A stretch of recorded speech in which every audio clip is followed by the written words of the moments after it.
नमस्कार मित्रों, मैं पंडित अखिल शुक्ल यूट्यूब के माध्यम से मैं आज आपको ये जो फल रखे हुए हैं इसको ठीक से देख लें, पहचान लें। खूब मिलती है बाज़ार में ये है इंद्रायण। इसके अलग अलग नाम हैं। इसका एक नाम है विशाला, महाफला, महेंद्र वरुणी, महाकाल, ऐसे इसके अलग अलग नाम हैं। ये है इंद्रायण। ये बड़ी इंद्रायण है। एक इसमें इंद्रायण कई तरह की होती है, बड़ी इंद्रायण, छोटी इंद्रायण, लाल इंद्रायण, कड़ू इंद्रायण, मीठी इंद्रायण। ये पहाड़ी क्षेत्रों में बहुत होती है और इस समय बाज़ार में ये खूब मिल रही।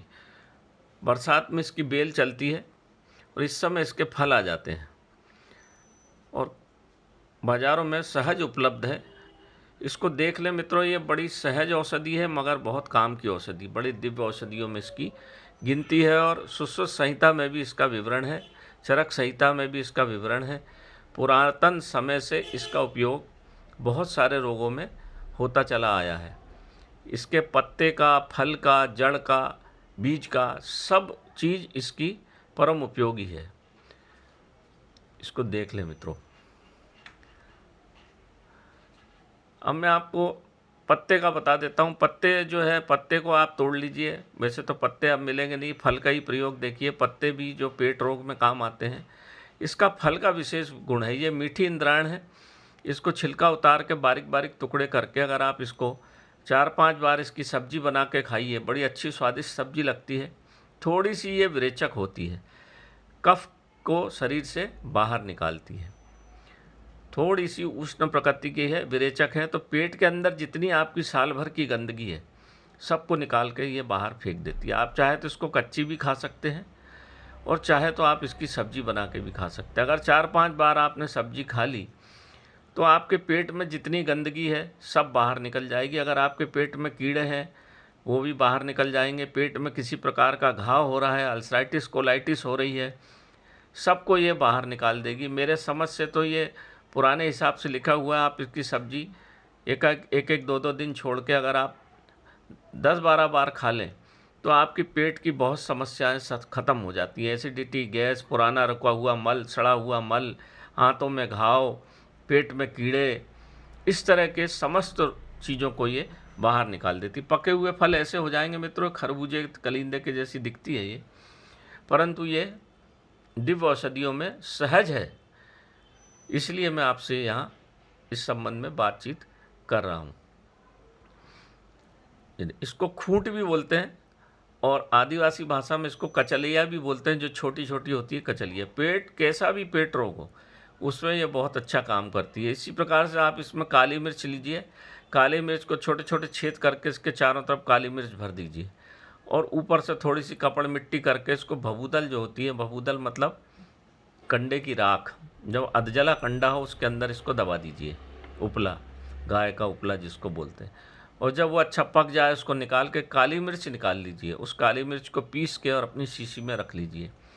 किसी भी प्रकार का रोग हो रहा हो तो थोड़ा सा पेट का जो रोग है, 1 चिमटी मतलब जितनी चुटकी में आ जाए उतनी काली मिर्च शहद में मिला के आप सवेरे, दोपहर और शाम खा लीजिए।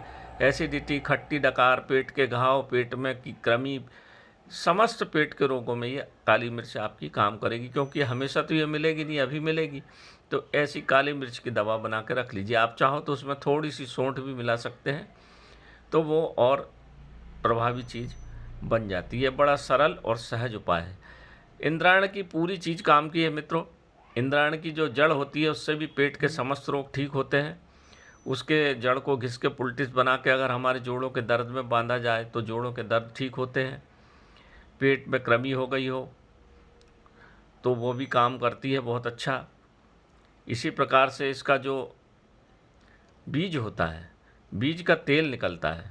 बीज के तेल को अगर हम सिर में लगाते हैं, हम जो बालों का तेल बनाते हैं उसमें इंद्रायण के बीज का तेल ज़रूर डालते हैं, तो बाल काले जो सफ़ेद हो रहे हैं असमय, आजकल 8-10 साल के, 15 साल के बच्चों के जो बाल सब असमय, बच्चियों के बाल जो सफ़ेद होने लग जाते हैं वो तत्काल रुक जाते हैं। बालों का झड़ना रुक जाता है। बाल जहाँ कम हो गए हैं वहाँ फिर से पुनः नवीन बाल उग जाते हैं। ये इंद्रायण के बीज के तेल का कमाल है। इसी प्रकार से इसका जो जड़ है, जड़ को निकाल के और जिन बारीक पीस लें उसको, और बड़ी एक चुटकी भर मात्रा 2-3 दिन तक जिन माताओं बहनों की एमसी रुकी हुई है या नहीं आ पा रही है, उसमें अगर सतत दिया जाए तो 4 से 5 दिन, तो वह उनका एमसी पीरियड फिर से चालू हो जाता है। इसी प्रकार से जो ऐसा घाव हो जो कई दिनों से भर नहीं रहा हो, नासूर जिसको बोलते हैं, तो इसका तेल लीजिए, उसमें थोड़ी सी हल्दी मिलाइए, हल्दी मिला के और उस जगह पे जहाँ पर वो घाव भर नहीं रहा हो, उसमें अच्छा घाव को साफ़ करके उसके ऊपर लगा के और अच्छा पट्टी बांध दें, तो 7 से 8 दिन में वो घाव अति शीघ्र भरने लगता है। या किसी घाव में सड़न हो गई हो, सड़ गया हो, सड़ रहा हो, ठीक नहीं हो रहा हो, गैंग्रीन जिसको बोलते हैं अपन, पैर काटना पड़ेगा डॉक्टर बोलता है, तो अगर प्रारंभिक अवस्था में इसका प्रयोग कर लें, क्योंकि जब बहुत ज़्यादा घाव भर जाए तो फिर जलन खूब पड़ती है और जितना सड़ा हुआ मांस है वो सब निकल जाता है और वहाँ पे केवल हड्डी दिखने लगती है। धीरे धीरे उस पर गाय का शुद्धगी लगाइए तो वहाँ सड़न वहाँ से ख़त्म होकर कीड़े जो घाव को सड़ा रहे हैं, लग गए हैं, वो तुरंत मर जाते हैं और फिर धीरे धीरे नवीन मांस आने लग जाता है। ये इतने काम की चीज़ है मित्रों, इंद्रायण, इसको देख लें। बहुत सारे इसके प्रयोग हैं, इंद्रायण के हजारों प्रयोग भरे पड़े हैं आयुर्वेद में, और हम इसको सहज सरल समझ के इसका प्रयोग नहीं करते और फिर पेट रोग से नाना प्रकार के परेशान होते रहते हैं। तो नमस्कार मित्रों, मैं पंडित अखिल शुक्ल।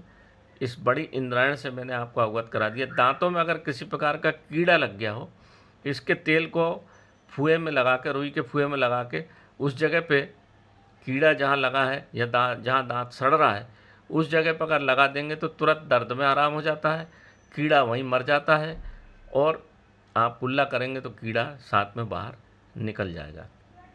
दांतों की सड़न के लिए भी उसमें थोड़ा सा तेल में हल्दी मिलाइए और नमक लगा के उसके अगर आप मालिश करते रहेंगे उंगली से, कुछ दिनों में दांत का कालापन, दांतों का सड़ना सब ठीक हो जाता है। इंद्रायण एक ऐसी चीज़ है जो शरीर के समस्त अंगों पे काम करती है मित्रों, पर सरल है, सहज है। गाँव वाले इसको ऐसी बेल डोरों को खिला देते हैं।